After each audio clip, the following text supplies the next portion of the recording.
आज आमचा ट्रायसेपचा वर्कआउट होता। ट्रायसेपचा वर्कआउट त्यांनी सांगितलेला, मस्तपैकी 4-5 व्हेरिएशन मारले आणि ट्रायसेप एकदम असला पंप करायला लागला नाही, काय विचारू नका। त्याच्यातून फायबर आणि प्रोटीन दोन्ही पण आपल्याला जास्त प्रमाणात भेटते आणि सस्ता आहे, इसलिए आपण के लिए मस्त आहे।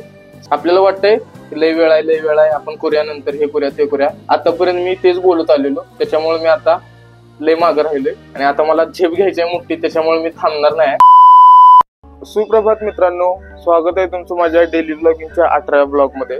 आज जरा उठायला काही वेळ झालेला नाही, आपल्याला लवकरच उठलोय आणि सगळं आवरून आता मी कंपनीला निघालोय। रात्री ते सोया चंक्स बनवलेलं ते खाल्लं आणि ते जरा जड वाटायला लागले। त्याची क्वांटिटी मी जास्त घेतोय असं मला वाटतंय, कारण मला ते पोटात जरा जास्त जेवले वाटते। सकाळी डाएट करताना लय प्रॉब्लेम येते, पोटच गच्च राहते नाही का, पोट गच्च राहते, त्याच्यामुळे सकाळी जे मी डाएट करतोय ते सरत नाही मला।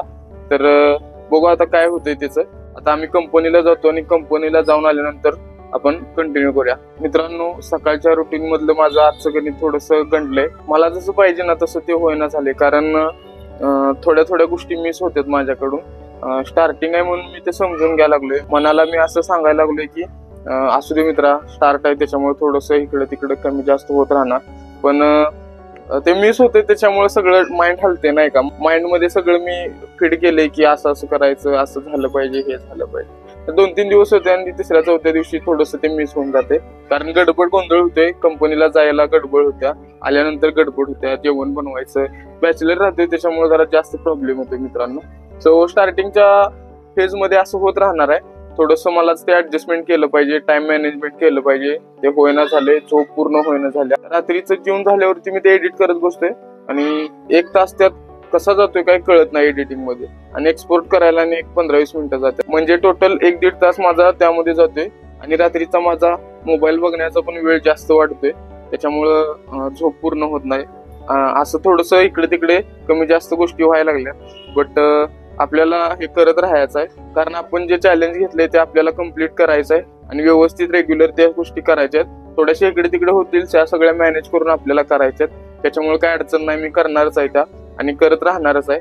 सो आता वेळ झालेला नाही तरी सुद्धा गडबड करतो आणि जाऊन कंपनीला जाऊन येतो आणि भेटू आपण कंपनीतून आल्यानंतर।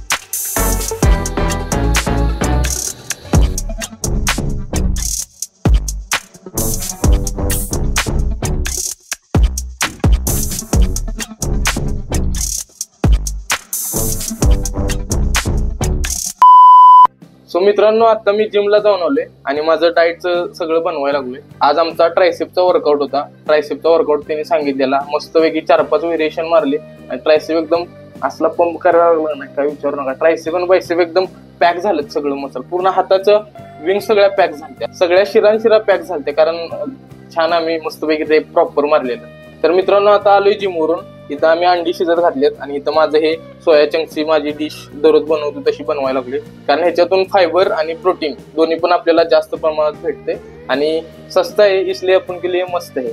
सो आता हे बनवतो आणि जेवायला बसतो, सगळ्यांसोबत जेवतो, माझा डाएट पण कम्प्लीट करतो। थोडा डाएट चालू आहे मित्रांनो, असंच थोडं वाढवत जायचं। जसं आपण व्हेरिएशन नवीन शिकणार तसं नवीन डाएट मधलं पण आपल्याला कळणार आणि आपण ते इनटेक करत जाणार। मग आपण हळूहळू प्रॉपर कॅल्क्युलेशन वाईज सगळं करायचं आणि आपल्या बॉडीला जेवढी गरज आहे तेवढं द्यायचं आणि आपल्या मसल व्यवस्थित गेन करायच्या आणि एकदम मस्क्युलर दिसायचं। त्यामुळे मित्रांनो, व्यवस्थित लक्ष द्यायला लागणार आहे आणि तुम्ही पण काय करत असाल तुमच्या आयुष्यात तर व्यवस्थित लक्ष द्या, आणि जर काही करत नसाल तर लवकरात लवकर करायला चालू करा, कारण वेळ लय कमी आहे आपल्यापाशी। आपल्याला वाटतंय लय वेळ आहे आपण करूया, नंतर हे करूया ते करूया, आतापर्यंत मी तेच बोलत आलेलो, त्याच्यामुळे मी आता लय मागं राहिलोय आणि आता मला झेप घ्यायची आहे मोठी, त्याच्यामुळे मी थांबणार नाही। रेग्युलर सगळं माझं करत राहणार आहे आणि तुम्हाला पण दाखवत राहणार आहे माझ्या आयुष्यात काय काय होतंय काय नाही होत। सो डेली ब्लॉग सोबत तुम्ही पण राहा।